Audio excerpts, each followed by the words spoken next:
क्या आपने कभी सोचा है कि आप क्यों जीते हैं? क्या आपका जीवन केवल रोजमर्रा की भागदौड़ में उलझा है, या फिर आपके जीवन में कोई ऐसा उद्देश्य है जो आपको सच्ची खुशी देता है? दोस्तों, आज हम आपको एक ऐसी जादुई जापानी किताब इकिगाई के बारे में बताएंगे जिसने लाखों लोगों की जिंदगी बदल दी। इस किताब में छिपे रहस्यों से आपको मिलेगा एक ऐसा मंत्र जो न सिर्फ आपके जीवन को खुशहाल बना सकता है, बल्कि आपको एक सुकून भरी, सफल और संतुलित जिंदगी का रास्ता दिखाएगा। और इस सफर पर हम आपको एक लड़के की कहानी के जरिए ले चलेंगे जिसने इकिगाई के सिद्धांतों को अपनाकर अपने जीवन में ढेर सारी खुशियां और सफलता हासिल की। तो चलिए इस अद्भुत कहानी के साथ जाने कैसे इकिगाई हमें हमारी असली खुशी और उद्देश्य की ओर ले जा सकता है। केंटो एक छोटे से गांव में रहता था जहां सब कुछ शांतिपूर्ण था, लेकिन उसके दिल में एक खालीपन था। उसकी रोजमर्रा की जिंदगी में कोई खास बदलाव नहीं था।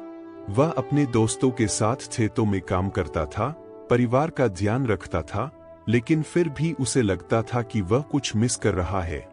हर सुबह जब सूरज उगता और गांव के लोग अपने अपने कामों में लग जाते, केंटो के दिल में एक सवाल उठता, क्या यही जीवन का असली उद्देश्य है? क्या इसके आगे भी कुछ है? केंटो अपने दोस्त ताकाशी से पूछता, तुम्हें लगता है कि सिर्फ खेती करने और पैसे कमाने से जिंदगी पूरी हो जाती है? ताकाशी हंसते हुए कहता, क्या और चाहिए? पैसा कमाओ, परिवार को संभालो, यही तो जिंदगी है। लेकिन केंटो को ये जवाब संतोषजनक नहीं लगता था। और यहाँ हम एक आधुनिक समय के उदाहरण का उपयोग कर सकते हैं। सोचिए, आप एक नौकरी कर रहे हैं जो आपको आर्थिक स्थिरता देती है, लेकिन हर दिन जब आप ऑफिस जाते हैं तो आप एक अजीब सा खालीपन महसूस करते हैं। ऐसा लगता है कि आप कुछ महत्वपूर्ण खो रहे हैं, जैसे कि आपके जीवन का असली उद्देश्य कहीं छूट गया हो। केंटो की एक रहस्यमयी वृद्ध से मुलाकात। केंटो की जिंदगी में अचानक बदलाव आता है जब उसकी मुलाकात गांव के बाहरी इलाके में एक वृद्ध व्यक्ति से होती है। यह वृद्ध आदमी शांत स्वभाव का होता है और हमेशा मुस्कुराता रहता है। उसकी मुस्कान में एक अलग ही सुकून था, जैसे कि वह जीवन के सारे रहस्यों को जानता हो। एक दिन जब केंटो अपनी चिंताओं में डूबा हुआ था, उसने उस वृद्ध से पूछा, आप इतने शांत और खुश कैसे रह सकते हैं?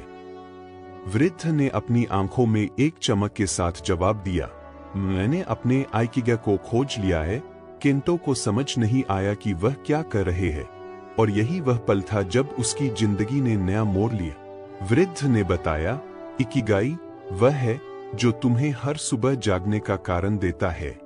जब तुम्हें पता चलता है कि तुम्हें किस लिए जीना है, तो जीवन के सारे संघर्ष तुम्हें छोटे लगने लगते हैं। यहाँ पर हम इकिगाई के 4 स्तंभों की ओर पहला संकेत देंगे और यह बताएंगे कि वृद्ध कैसे इन 4 स्तंभों के माध्यम से अपने जीवन को खुशहाल बनाए रखता है। ये स्तंभ केवल जापान के लोग ही नहीं, बल्कि दुनिया भर के लोग अपनाकर अपने जीवन में परिवर्तन ला सकते हैं।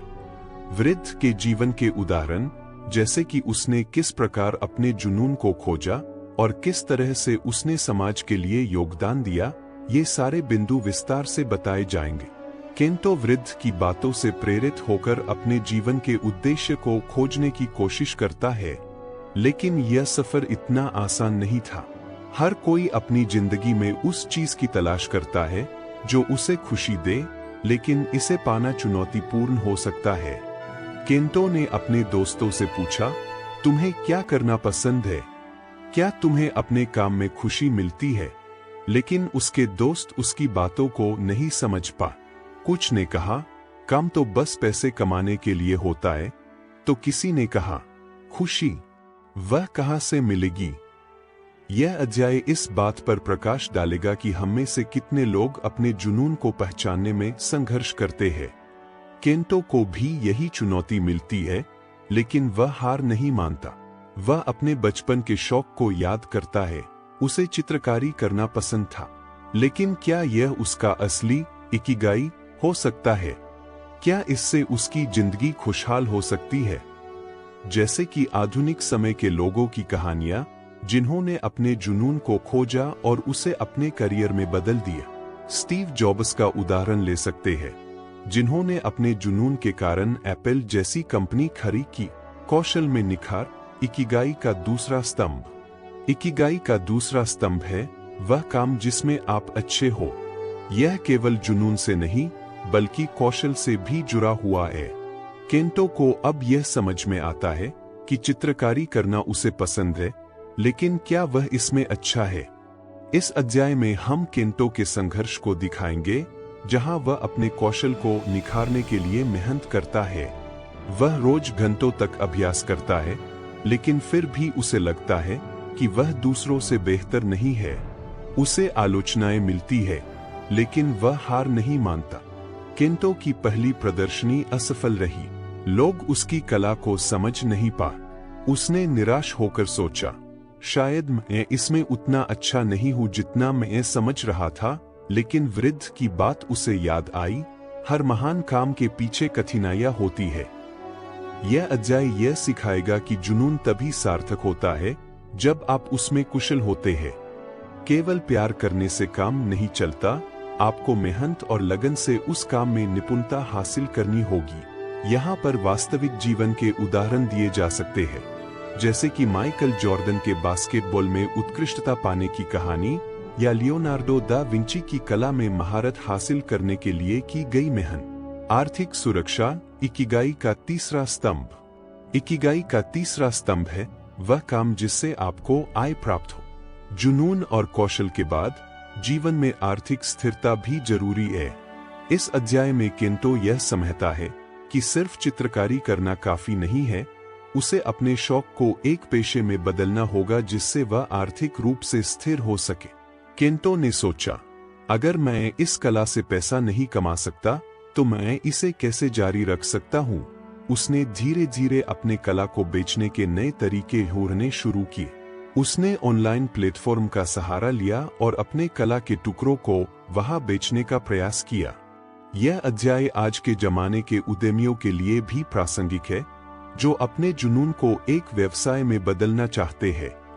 विभिन्न उदाहरण दिए जा सकते हैं, जैसे कि एलोन मस्क, जिन्होंने अपने जुनून को व्यवसाय में बदला और सफल उद्यमी बने। इस अध्याय में दिखाया जाएगा कि कैसे कोई भी व्यक्ति अपने जुनून को एक सफल करियर में बदल सकता है, अगर वह सही तरीके से मेहनत करे और आर्थिक रूप से स्थिरता प्राप्त करे।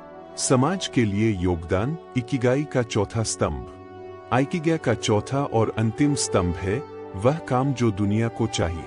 केंटो को अब यह समझ आता है कि केवल खुद के लिए जीना ही नहीं, बल्कि समाज के लिए कुछ करना भी जरूरी है। उसकी चित्रकारी ने न सिर्फ उसे खुशी दी, बल्कि समाज को भी प्रेरित किया।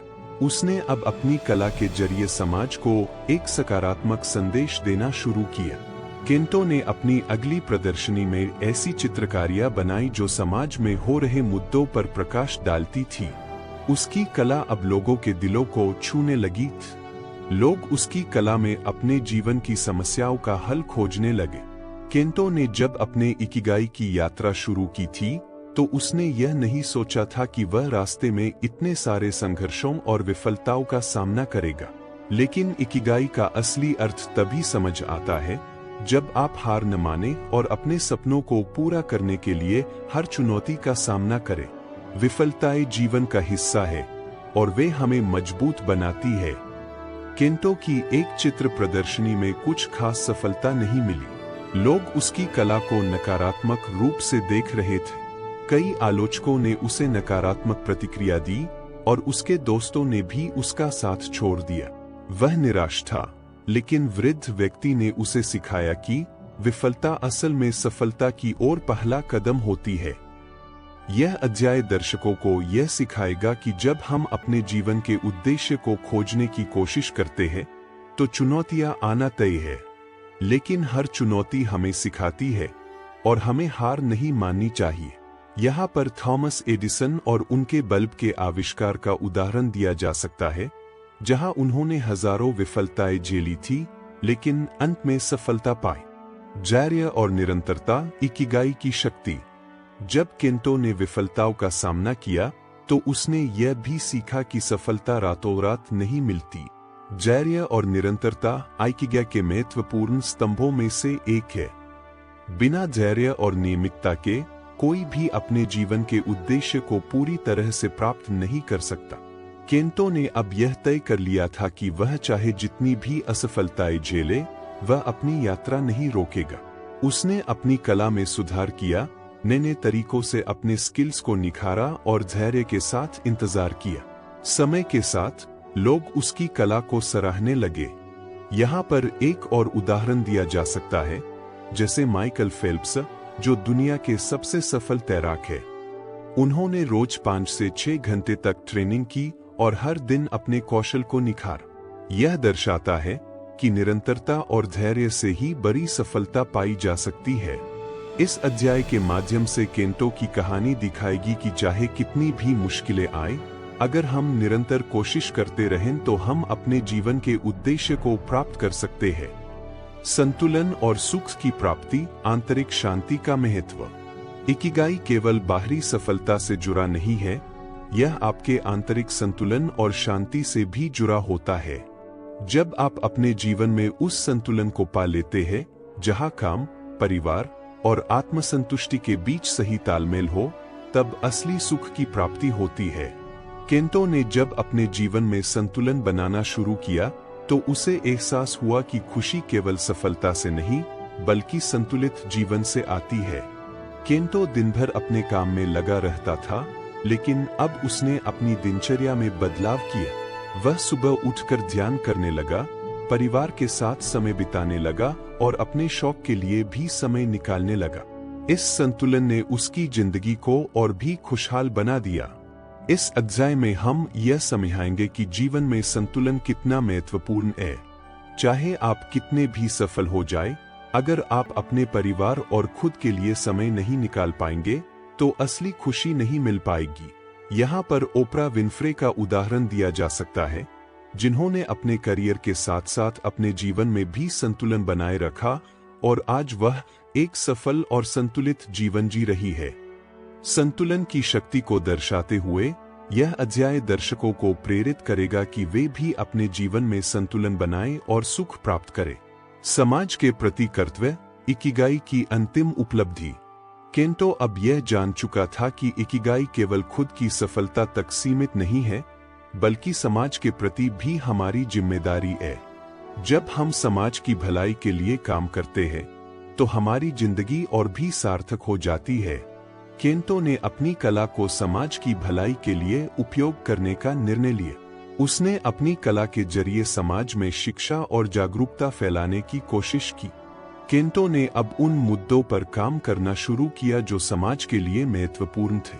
उसने अपने चित्रों के जरिए बच्चों की शिक्षा, पर्यावरण संरक्षण और सामाजिक न्याय जैसे विषयों पर लोगों को जागरूक करना शुरू किया। उसकी कला अब सिर्फ उसे खुशी नहीं दे रही थी, बल्कि समाज को भी सकारात्मक दिशा में प्रेरित कर रही थी। यह अध्याय इस बात पर जोर देगा कि जीवन का असली उद्देश्य तभी पूरा होता है जब हम समाज के लिए कुछ करते हैं। यहाँ महात्मा गांधी का उदाहरण दिया जा सकता है, जिन्होंने अपने जीवन को समाज की सेवा के लिए समर्पित किया। समाज के प्रति कर्तव्य को समझते हुए दर्शकों को यह सिखाया जाएगा कि उनका इकिगाई केवल उनके लिए नहीं, बल्कि समाज के लिए भी महत्वपूर्ण है। इन अध्यायों के जरिए हम केंटो की यात्रा को और विस्तार से दर्शकों के सामने प्रस्तुत करेंगे। प्रत्येक अध्याय में जीवन के महत्वपूर्ण सबक और इकिगाई के सिद्धांतों को दर्शाया जाएगा, ताकि दर्शक न केवल केंटो की कहानी को समझे, बल्कि अपने जीवन में भी उन सिद्धांतों को अपनाने के लिए प्रेरित हो। आत्मसाक्षात्कार, अपने आप को पहचानना। केंटो की यात्रा अब अपने सबसे महत्वपूर्ण पड़ाव पर पहुंच चुकी थी, आत्मसाक्षात्कार। उसने आइकिगाई के सभी स्तंभों को समझ लिया था, लेकिन असली संतोष तब मिलता है जब इंसान खुद को गहराई से पहचान लेता है। आत्मसाक्षात्कार वह प्रक्रिया है जिसमें हम अपने विचारों, भावनाओं और आंतरिक शक्ति को पहचानते हैं। केंटो अब अपने अंदर झांकने लगा। उसने खुद से सवाल किया, मैं कौन हूं? मुझे क्या चाहिए? और मेरे जीवन का असली अर्थ क्या है? वह धीरे धीरे समझने लगा कि इकिगाई केवल बाहरी दुनिया से नहीं बल्कि भीतर से भी जुड़ा होता है। इस अध्याय में हम यह संदेश देंगे कि हर इंसान को खुद को समझने और अपनी अंतरात्मा से जुड़ने की जरूरत है। यह आत्म साक्षात्कार ही हमें जीवन में असली शांति और खुशी की ओर ले जाता है। स्वामी विवेकानंद का उदाहरण यहाँ पर दिया जा सकता है, जिन्होंने आत्म साक्षात्कार के बाद अपने जीवन को समाज सेवा और आध्यात्मिकता में समर्पित किया।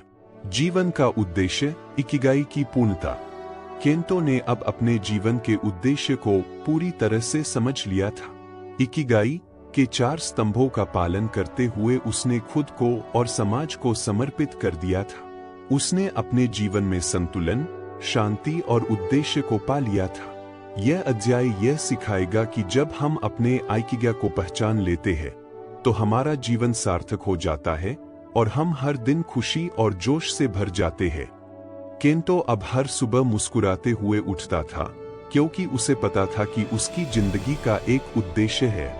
उसने अपने कार्यों के जरिए समाज को भी प्रभावित किया और उसकी खुद की जिंदगी भी पूरी तरह बदल चुकी थी। यहाँ पर जीवन के उद्देश्य को समझाने के लिए अल्बर्ट आइंस्टीन का उदाहरण दिया जा सकता है, जिन्होंने अपने काम से न केवल विज्ञान में योगदान दिया बल्कि समाज को भी प्रेरित किया। इस अध्याय में दर्शकों को यह एहसास होगा कि जब हम अपने जीवन का उद्देश्य समझ जाते हैं तो हमारी जिंदगी के हर पहलू में निखार आता है। इकिगाई को फैलाना, दूसरों की मदद करना। केंटो अब अकेला नहीं था। उसने अपनी यात्रा को दूसरों के साथ भी बांटने का निर्णय लिया। वह उन लोगों की मदद करने लगा जो अपने जीवन में खोए हुए थे और उन्हें उनके इकिगाई को खोजने के लिए प्रेरित किया। इस अध्याय में दिखाया जाएगा कि जीवन का उद्देश्य केवल अपने लिए नहीं होता बल्कि दूसरों की मदद करने में भी होता है। केंटो ने गांव में कई लोगों के साथ अपने अनुभव साझा किए। उसने लोगों को बताया कि वे कैसे अपने जीवन में खुशी और संतुलन पा सकते हैं। धीरे धीरे गांव में और भी लोग अपने इकिगाई की तलाश में जुट गए। यह अध्याय यह संदेश देगा कि जब हम अपने जीवन का उद्देश्य पाते हैं तो हमें इसे दूसरों के साथ साझा करना चाहिए। यह केवल हमारा कर्तव्य ही नहीं बल्कि यह हमें और भी ज्यादा संतोष और खुशी देता है। यहाँ पर मदर तेरेसा का उदाहरण दिया जा सकता है, जिन्होंने अपना जीवन दूसरों की सेवा में समर्पित किया और दुनिया को प्रेरित किया। अंत, इकिगाई की सफलता। केंटो की यात्रा आखिरकार पूरी हो गई थी। उसने अपने जीवन के उद्देश्य को पा लिया था और वह दूसरों को भी प्रेरित करने में सफल हुआ था। उसने सीखा कि जीवन में केवल पैसा कमाना या समाज में स्थान पाना ही नहीं बल्कि संतुलन, खुशी और उद्देश्य भी महत्वपूर्ण है। यह अध्याय यह दिखाएगा कि जब हम इकिगाई को पूरी तरह समझ लेते हैं तो जीवन की हर कठिनाई हमें छोटी लगने लगती है और हम सच्ची खुशी को महसूस करते हैं। केंटो अब जीवन को एक अलग नजरिए से देखता था। उसने अपने भीतर शांति और संतोष पा लिया था और वह दूसरों को भी अपने इकिगाई की खोज में मदद कर रहा था। अगर आपको केंटो की इस प्रेरणादायक यात्रा से कुछ सीखने को मिला हो और आप भी अपने इकिगाई की खोज में निकलना चाहते हैं तो हमारे चैनल सक्सेस बुक मिरर के साथ जुड़े रहे। हर सप्ताह हम आपके लिए इसी तरह की प्रेरणादायक कहानियां और किताबों के सारांश लाते हैं जो आपके जीवन को एक नई दिशा देंगे। अगले वीडियो में हम चर्चा करेंगे कि आप अपने रोजमर्रा के जीवन में छोटी छोटी आदतों से कैसे बड़ा बदलाव ला सकते हैं। यह वीडियो आपके जीवन को और भी बेहतर और खुशहाल बनाने के लिए डिजाइन किया गया है। आपका समय देने के लिए धन्यवाद। अगर आपको यह वीडियो पसंद आया हो तो इसे लाइक करें, अपने दोस्तों के साथ शेयर करें और चैनल को सब्सक्राइब करना न भूलें ताकि आपको हमारे